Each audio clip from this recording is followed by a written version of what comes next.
Item number SCP-093. Object Class Euclid. Special Containment Procedures. See Testing Document SCP-093-T1 for outline of testing conditions. SCP-093 must remain on a mirror at all times and under video surveillance. Admittance into the area of SCP-093's containment must be authorized only with proper video recording and subject retrieval procedures in place. Any attempt to use SCP-093 outside of an approved test will be dealt with severely, up to and including termination. SCP-093 is a primarily red disc, carved from a stone composite resembling cinnabar, with circular engravings and unknown symbols carved at 0.5 centimeters depth around the entire object. Deeper cuts are present on SCP-093, with a depth of 1 to 1.5 centimeters. SCP-093 is 7.62 centimeters in diameter and fits comfortably into most palms without abrasion.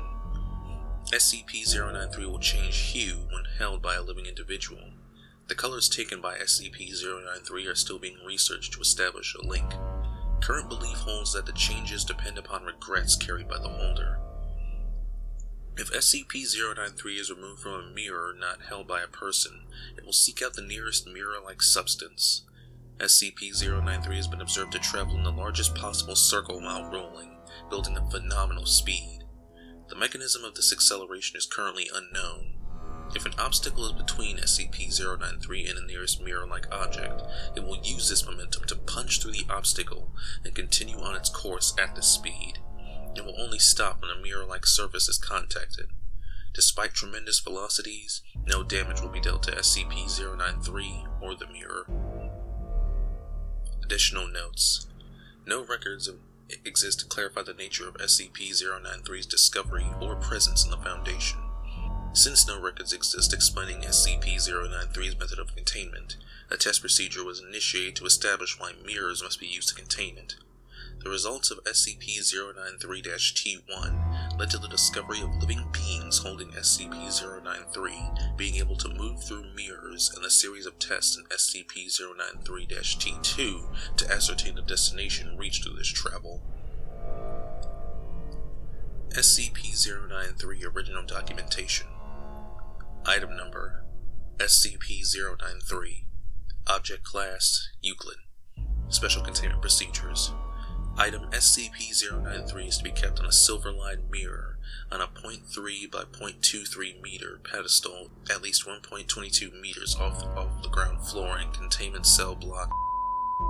Object is not to be contained in areas exceeding 3.66 by 3.05 meters, nor placed on mahogany, pine, cherry, or aluminum pedestals above or below level 1 of containment cell block.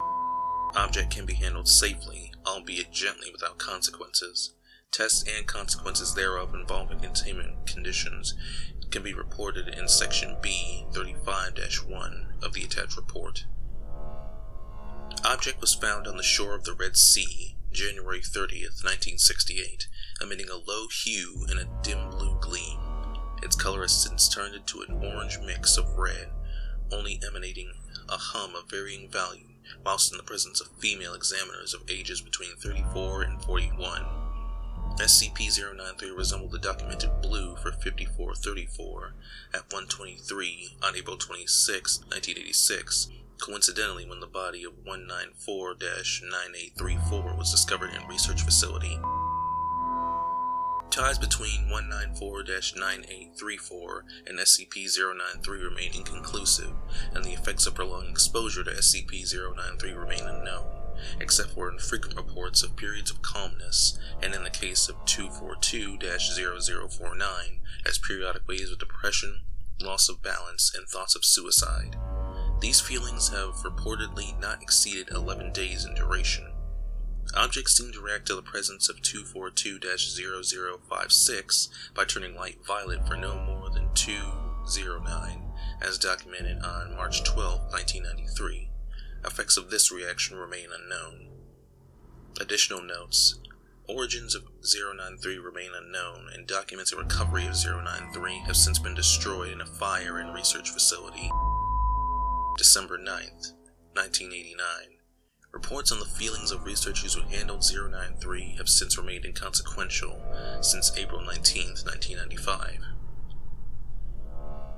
SCP-093-T1 Containment Test. Testing of SCP-093 against conditions set forth for existing containment procedures to assess viability of continuing such containment, beginning with changing the type of mirror used as a position of rest. Mirrored surface, brass frame, retail-grade mirror. SCP-093 rests without activity when placed on the mirror. This test alone removes the need for costly silver or wooden containment systems. Standard grade table. SCP-093 turns upright and begins to roll across the table surface in one direction, making a U-turn and rolling to the other, completing an oval shape and repeating this action until a mirror is brought into the vicinity of it, at which time SCP-093 rolls toward the mirror and lays flatways against it, sliding toward the center. It is noted that despite the grainy feel of SCP-093, it does not mark the mirror in any fashion while moving across it. 2 mirrors at either end of a standard grade table. SCP-093 gravitates toward the closer mirror regardless of orientation, and makes no distinction between different types of mirrors, favoring a factor of distance above all else in choosing a mirror to move to. A mirror held by a person and moved around. SCP-093 follows the mirror as it moves, gaining a speed until a maximum velocity is reached. At any velocity, the impact of SCP-093 against a mirrored surface results in no damage to either object. A person holding SCP-093 placing it on a mirror.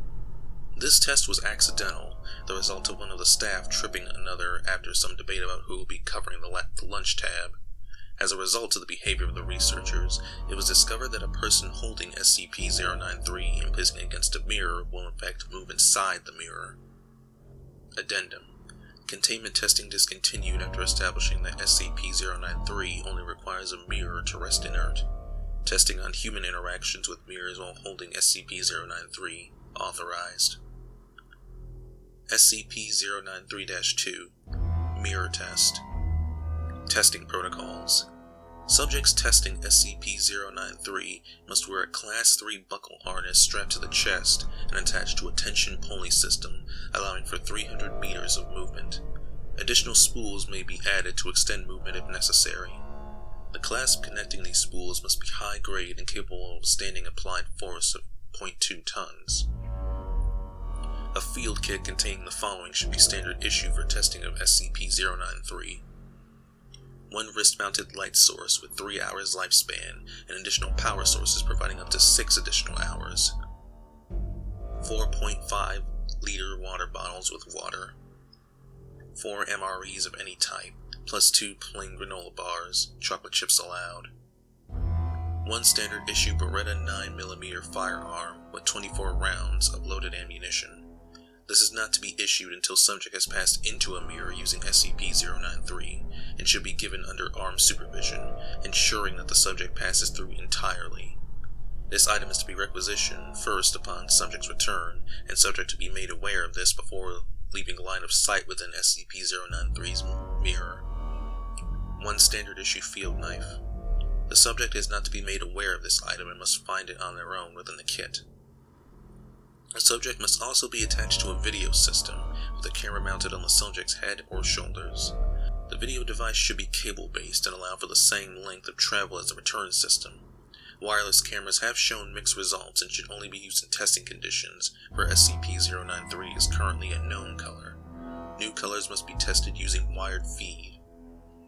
During testing, the color of SCP-093 must be recorded, as well as history of the subject in terms of their incarceration to identify how SCP-093 determines the color to assume.